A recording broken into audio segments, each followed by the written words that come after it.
Welcome back, employees. I am crafting up a 4 amp IV dynamo hatch. And the reason I'm not doing a 16 or better is because I need niobium titanium, which is an IV mixing recipe. There's so many roadblocks here. There are so many. Though, I think I can make the IV mixing machine. I just need polybenzazole, which is not going to be easy to make. I mean, it's not going to be that difficult, but it's just, it's a lot of steps. It's a lot of effort. And it's a whole line. And I would like to do it properly with LCRs and everything. A couple of 4 amp dynamo hatches is better than not having one at all. And I can start centralizing my power like I've wanted to for the last who knows how long. It's happening. It's happening right now. First things first, though. Large combustion engine and also lubricant and also oxygen. Well, oxygen's already solved by the chicken, but part of me wants to make the multiblock brewing vat because, why not? And it really doesn't look too difficult. I don't think there are any obvious roadblocks here, so I should be able to just do this, and I probably will. And at the same time, I'm probably going to try and clean up this passive chemicals area, because it is super cramped in here with a bunch of single blocks, which is disgusting, and I want to get rid of them. So it's time for a great restructuring.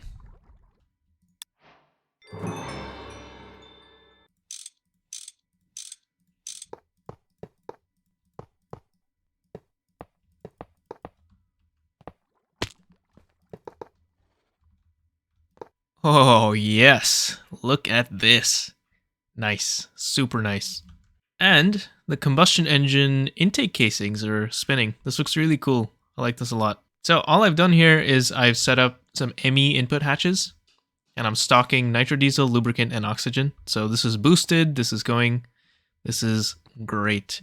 The only thing I don't know is in this mod pack, or in this version of GregTech, is this going to continue to run when the buffer is full, when the dynamo buffer is full? I have no clue, so let's find out. If I cut this off, it should fill up, and I'm really hoping it just stops. That would be pretty convenient. Has it? I can't tell. So the dynamo's full now, and it looks like it has just stopped. I don't think it's consuming nitrodiesel right now. I'm fairly certain. Especially because the progress bar on the top is just paused. So that's pretty nice. This means I don't need to do any RS latch stuff here.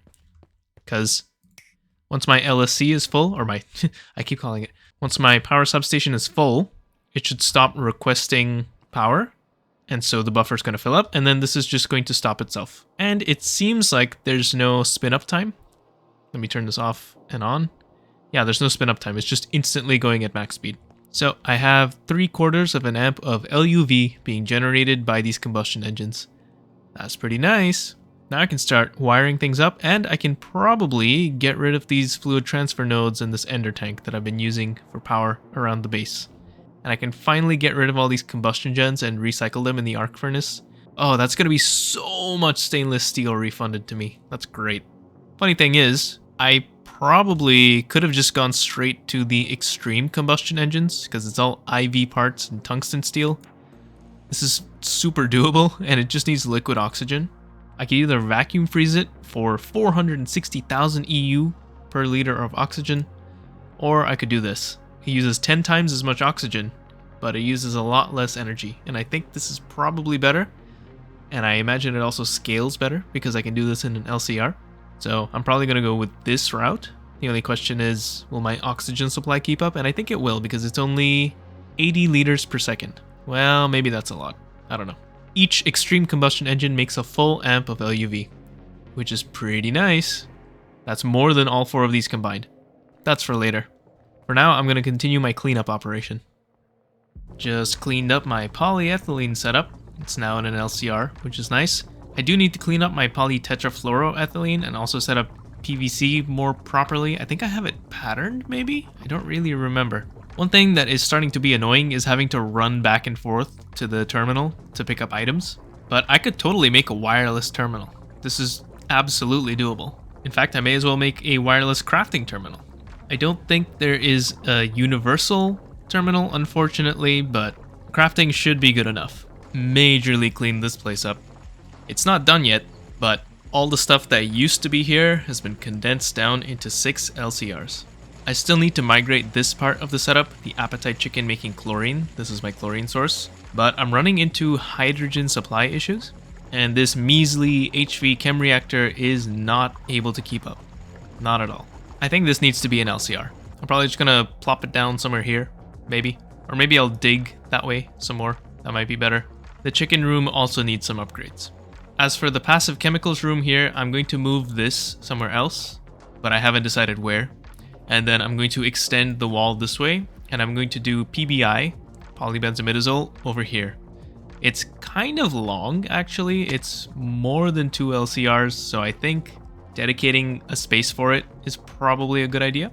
And while we're in this area, I should maybe upgrade everything here if I can. I'm pretty sure I can make the fractionating distillery to replace all these DTs. It's a bit expensive, so it's gonna have to happen slowly, but it's possible now. And it's better because it has parallels, so instead of overclocking and losing out on EU profit, not that that matters much, I'll be doing parallels. Power situation though is looking very good. Very, very good. That said, I am starting to run low on some materials, so I might have to pause my work here and work on ore processing first, because the way I have all of this set up is not ideal. Also, this is not supposed to be happening. This thing is full of water. What happens if you combust water? Anyway, this needs some work here. I don't know if I can make all these multis yet. I don't think I can, but I'm gonna make what I can. Actually, come to think of it, I don't think I need brine at all. I was using it to make the elemental dusts, but now I have a chicken for this, so I'm never gonna do these recipes again. Centrifuging this is just lithium and salt water. Lithium I can very easily get from clay dust and a variety of other dusts. And salt water is, well, salt and water, so I think this can just go. I don't think I need this anymore. Goodbye, mechanism. You're cute, but you're not GregTech.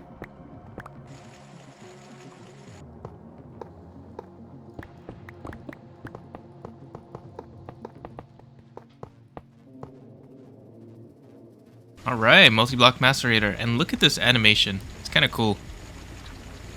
A little trippy, and it's a little weird because of the lighting here, but it's cool. I like it. Anyway, what I've done here is I have a little micro subnet here for the macerator. This is an auto-pulling stocking input bus. I can make this now that I'm in IV, and this basically pulls the contents of the entire subnet. The subnet has plenty of storage, and currently what's in storage is just this stuff. There's bauxite clusters, aluminium clusters, silver clusters, and centrifuged bauxite ore. Here I have an ore dig storage bus set to clusters and crushed centrifuged ores, so all clusters and all crushed centrifuged ores are going to end up in here. And it's auto-pulling, so that's pretty nice, and I've gotten rid of the old HV macerator. So now I'm going to set up the next 3 machines, which are the ore washer and the 2 chembats, one for mercury, one for persulfate, and then there's also other machines. There's the centrifuge, there's the thermal centrifuge, and something else. Oh yeah, the sifter. I don't know if I can make them yet. I assume I can. It's probably just random ABS alloy number 724. You know, like, I'm not really gonna show it unless there's something new or interesting. So, yeah, I'll be back with more multis. And they're all gonna have this little subnet setup where it's just auto-pulling the process.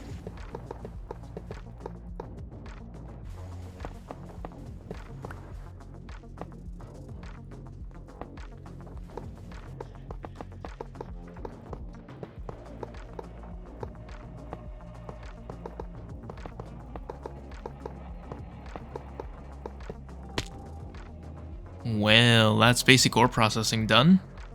Everything's hooked up, everything is running. This is awesome. I still need to do ore multiplication, but before that, I really need to get this electrolyzer. And I kind of can now, actually. Remember, the roadblock before was blasting osmium. This is an LUV blast, but now that I'm starting to run my IV cable around the base, I can totally swap this out now. I have my cable under the floor here, and I can connect everything up, and I've got my IV energy hatches for these 2 EBFs, and I can make the electrolyzer. In fact, I think I can make all the multis except for the circuit assembler. I haven't patterned everything just yet, but I'm in the process of it. I'm trying to also upgrade my entire auto-crafting area, but I do need PBI first, so that's gonna happen first. But before any of that, I need more tungsten steel. So, swapping these out. Well, actually, I need to do the entire plat line too. So I think PBI first is probably the right choice. The PBI chain is basically a bunch of LCRs, mostly LCRs. I think there's one mixer step for nitration mixture, but I also need some distillation towers because I'm going to make my phthalic acid kind of in a weird way. Instead of the usual method of dimethylbenzene and potassium dichromate, I'm going to do this other method. They use sulfuric acid because I have an infinite amount of that. Potassium dust, I have an infinite amount of that, or I could if I set up endopearl electrolysis, and naphthalene. Now naphthalene comes from coal tar, and coal tar comes from coal gas. That's right, coal gas. I made this joke twice. Anyway, this comes from liquid nether air. Nether air is just a gas collector in the nether. And I think that's pretty convenient because this actually gets me a lot of other stuff that is also useful. Specifically, the ethylbenzene and ammonia are going to be very useful. So to prepare, I've made some ender tanks. These are a little annoying to make because they need resonating gems, but it's not too bad besides that. I've painted 2 of them cyan, and 2 of them white, but I'm going to make it something else. Probably orange is probably good. The cyan is going to be for infused nitrodiesel, transport from here to there. And orange is to transport the nether air back from the nether. I'm going to do the rest of the processing over here in this side of the building. I'm also going to expand it out quite a bit, basically as much as I can. And I will be back with PBI. Pretty simple setup. Ender tank, combustion gen, gas collector, ender tank. Very easy. I kind of doubt this MV gas collector is going to be enough. So maybe I should upgrade this already, but whatever. As long as PBI starts to come in, I'm happy. Well, here's the entire PBI line.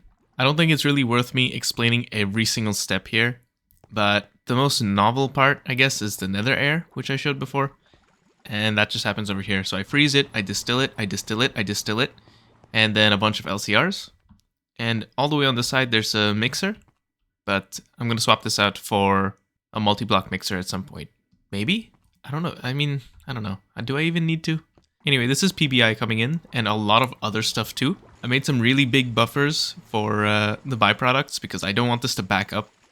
That would be kind of annoying. Oh, one more thing that I learned kind of recently, which is a bit annoying because it kind of messes up this whole setup, is that the ME output hatches here have basically infinite cache capacity, which really fucks me up. I actually wish it wasn't like that because I was planning on relying on them to turn the machines off because the storage would be full, then the cache would be full, and then the machine shuts off, right? But if there's no limit to the cache, the machine's just going to keep running forever.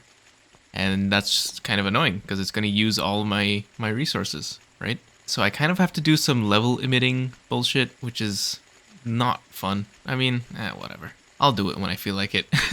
But I'm not a big fan of level emission based turning things on and off. Anyway, now I'm going to work on the plat line so that I can actually get to osmium, and if I can afford multis along the way, I may as well. Like, yes, getting the multi-block electrolyzer here would be nice, but I can survive.